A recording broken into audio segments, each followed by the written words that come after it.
Hi, good morning. I'm Suzanne. I'm a horticulturist here at Rogers Gardens, and I'd like to welcome you to our Thursday Live.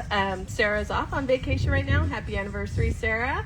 And we're here each week on Instagram and Facebook to teach you all about all the things that you need to know about gardening. We want you to be a success. And this week we're going to be talking about our plant of the week, which is native sage. And here in Southern California, our native sages are so beautiful and they're starting to bloom. And I have this one beautiful stem here because it looks like the ones down there aren't really showing up too well. But one of the great things about native sages is that they're going to welcome hummingbirds, they're going to welcome birds, they're going to welcome insects like bees and other pollinators to your garden. They smell really, really good. And if you can see over here, this is a mystic spire sage sage. So it's not a native, but it's still really beautiful. It's going to bring a lot of beautiful fauna into your garden. But this week we're going to be talking about the native sages and their flower here. So a little information about the sage family. They are in the same family as mint. And one of the really cool things I learned about sage as I was kind of trying to get some information about this is that rosemary has been reclassified as a sage. So I think that's really fascinating. But if you look at rosemary flowers, they have that same sort of tubular little flower on the plant. And so it's pretty cool if you think about that. They're all in the same family. Mint, rosemary, sage, all in the same.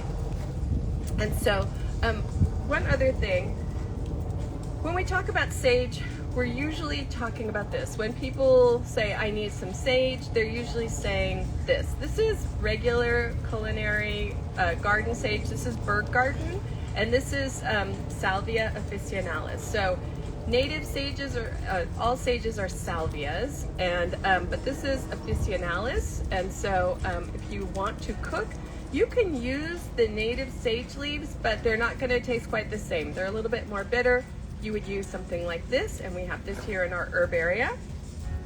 But the native sages have these beautiful, beautiful stems like this. And some of them will be larger, some of them will be smaller, and we're going to talk about all the different plants. But the most common sage that we have around here that's native, and it's actually really cool because there's a website called Calscape, and you can put in your address and see exactly what the native sages are in your area. So I looked it up here for Rogers Gardens, and we have 5 different sages that are actually native to this area. So it's pretty cool. We'll be talking about them in a minute, but we have like the black sage and the purple sage and the Cleveland sage. This is a Cleveland sage flower. You can see it has these beautiful coronas and little whorls of flowers going around them. Do you want me to get a little bit closer, Marissa? Okay, I'm gonna come just a wee bit closer and kind of show you on one, on the other. And then, anyway, it's just a beautiful, beautiful flower, and it smells heavenly. And that's one of the beautiful things about native sage is that this aromatic scent, the fragrance, means that rabbits won't eat it, deer don't like it, it keeps a lot of insects away. And so that's one of its superpowers, you might say, just to look beautiful in your garden without a lot of things bothering it or eating it or kind of making it look less than beautiful. So the Cleveland sage, so that's Salvia clevelandii, that's a super kind of a broad picture of the sages. But what we're going to show you are some of the different varieties of Cleveland sage, and then let you know that they can get anywhere from maybe 2 feet up to 6 feet tall and wide. They're super, super drought tolerant. They will eventually follow the schedule of California, which is more water in the winter. So after January, February, March, that's when you're going to water. And then usually by the time they're established, they can survive with very little water in the summer. So this flower is from Allen Chickering, which is this plant down here. I do have an Allen Chickering, a 1 gallon here. It's it's just a really great, gorgeous, it's perfect for your garden. The Allen Chickering is really nice because it's a hybrid of standard Salvia clevelandii, but it does the best in regular gardens. So if you have soil that's either a little more clay or a little more sandy or a little bit more fortified, Allen Chickering is going to do fine in there. Most of these hybrids will, but if you're looking for a native and you think, oh, my soil has so many beautiful things in it, so much goodness, so many vitamins, so much fertilizer, Allen Chickering is a great choice. And it's going to get, I think Allen Chickering gets about 4 feet tall, 4 feet wide. And so it stays a little bit more compact. It's great for a smaller garden. We also have, this one is Winifred Gilman, and this one I really like. I love the red stems on it. I don't know if you can see it, but the red stems are kind of a hallmark of Winifred Gilman. And Winifred Gilman can get pretty big, probably about 5 feet by 5 feet. Of course, you can keep them much smaller by pruning. And then the last one that we have, these are all plants that we have in big supply right now, is the Pozo Blue. And Pozo Blue is also a great one for gardens. You can just stick it in somewhere. It's only going to get about 3 to 4 feet tall and wide.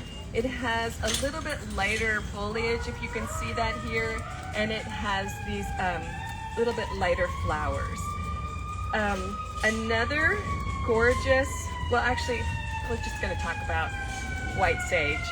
White sage seems to be kind of all the rage right now, and for very good reason. It's a beautiful plant. You can see how beautiful the leaves come out, kind of green, and then they turn a little bit more dusty white, but there is a really big problem right now with people poaching it. There's a lot of environmental destruction from building houses and things like that, and of course fires are damaging the natural habitat of white sage. So if you really like white sage and you like doing, burning it to have it smell beautifully, you might want to just grow it in your own garden. And it's a very, very easy plant to grow. It gets very, very big. It gets these crazy beautiful flowers on it. So, just consider, instead of buying it someplace where you're not really quite sure where it may have come from, whether it was ethically or not ethically, grow it in your own garden. It is just a really cool plant. And it is probably one of the most aromatic of all the sages. It's just very gorgeous. And then of course, its dark little sister is black sage. And I don't know why really it's called black sage. I think it's because when the flower, when the stems and everything die back, it's much, much darker than, for example, this one here will be it's a little bit purpley, but the black sage gets a little bit darker.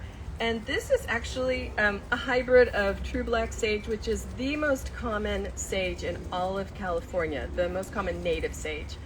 This is a low-growing version of the black sage. This one's called Jade Carpet, and it gets about 1 foot tall and about 6 feet wide. So it is perfect for hillsides.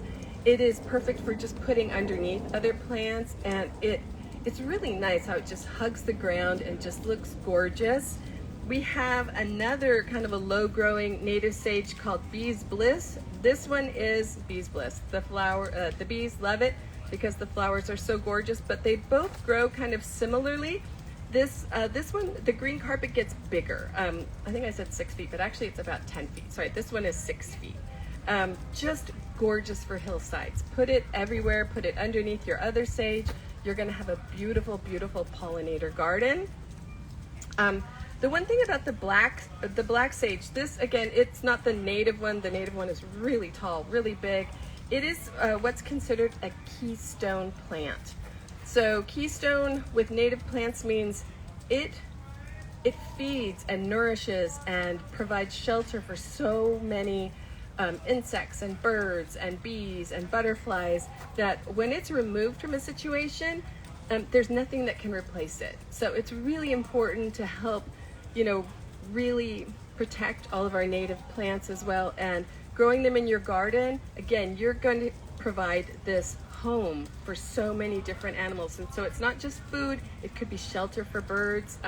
Out in nature, like quails and other birds love to live underneath the sage when it's not pruned back and things like that. So if you want to have a lot of animals and things in your garden, just leave the sage there and don't even worry about cutting it back, because next year's flowers will come out and they'll kind of disguise the previous years. You can just kind of prune those back a little if you like, but otherwise leave them there. There's a lot of seeds, there's a lot of nutrition for other animals, so it's really a good thing. Let's see, what else do we have? Oh, I didn't talk about purple sage. I don't have an example of purple sage here. This is Leucophylla. Oh, by the way, white sage is Salvia apiana, so it's not a Clevelandii. The black sage is Mellifera, and then the purple sage is Leucophylla. It is also just a gorgeous plant, but unfortunately we don't have any right this minute. We should have some in this month, and so that should keep all of the native plant lovers happy. These live very happily with other plants as long as you don't water them too much. Are there any questions, Marissa? Yes, does the white sage flower? It does. Not the prettiest flower, to be honest. It's pretty wild and crazy, but insects love it. All of the pollinators just are completely attracted to it, so it's a really great thing to have in your garden. Okay, so that's it for questions. I just wanted to let you know, if you have any subjects that you'd like to hear about here on our lives, let us know. Next Tuesday we have Crystal, who's going to be coming from the galleries and talking about Father's Day coming up. If you missed any of this conversation, you can go to Facebook and Instagram and start again from the beginning. You can also go to YouTube. Here at Rogers Gardens, you can become a preferred guest, which means you're on our email list, and you can get all of our emails, learn about all of our events. Oh my goodness, I can't believe I did this whole video, and my whole main thing was to say, this is the beginning of Hummingbird Summer, which I should have said way in the beginning, but this is really the kickoff. I know that we're going to be talking a lot about it, but come in this weekend, we have a lot of hummingbird stuff for you. Okay, so that's about it for me. Yeah, join our email list, sign up, subscribe to our YouTube channel, and you'll see Crystal next Tuesday. Bye-bye.